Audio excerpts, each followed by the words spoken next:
राग दरबारी। रंगनाथ ने सनीचर से पूछा, ये सुन रहे हो? सनीचर चबूतरे पर बैठा हुआ कुल्हाड़ी में बैंड जड़ रहा था।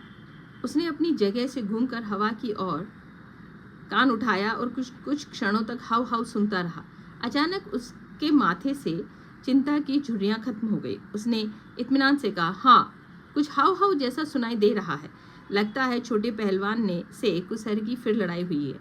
यह बात उसने इस अंदाज में कही जैसे किसी भैंस ने दीवार में सींग रगड़ दिए हो।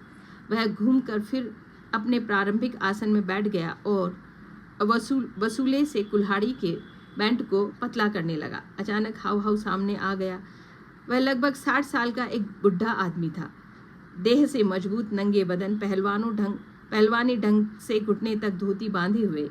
उसके सिर पर 3 चोटें थी और तीनों से अलग अलग दिशाओं में खून बहकर दिखा रहा था कि वह एक तरह का खून भी आपस में मिलना पसंद नहीं करता। वह जोर जोर से हाउ हाउ करता हुआ दोनों हाथ उठाकर हमदर्दी की भीख मांग रहा था। रंगनाथ खून का दृश्य देखकर घबरा गया। सनीचर ने उससे पूछा, ये कौन है?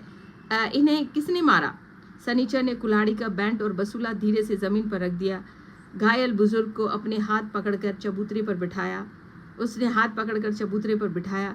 बुजुर्ग के असहयोग के जोश में उसका हाथ झट दिया, पर बैठने से इनकार नहीं किया। सनीचर ने आंख सिकोड़कर उनके घावों का मुआयना किया और फिर वैद्य जी की ओर होंठ बिदकाकर इशारे से बताया कि घाव गहरे नहीं है।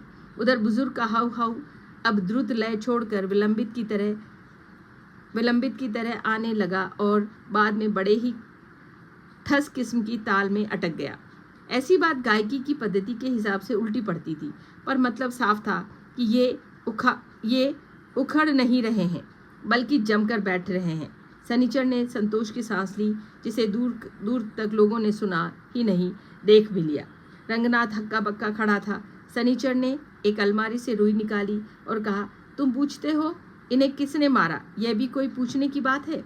एक लोटे में पानी और रुई लेकर वह बुजुर्ग के पास पहुंचा और वहीं से बोला, इन्हें और कौन मारेगा? ये छोटे पहलवान के बाप है। उसे छोड़कर किस साले में दम है कि इनको हाथ लगा दे? शायद छोटे पहलवान की इस प्रशंसा से कुसहर के, जिनका पूरा नाम कुसहर प्रसाद था, मन को कुछ शांति पहुंची।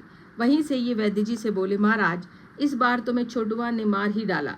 अब मुझे बर्दाश्त नहीं होता। हमारा बंटवारा कर दो, नहीं तो आगे कभी भी मेरे हाथों उसका खून हो जाएगा। वैद्य जी तख्त से उठकर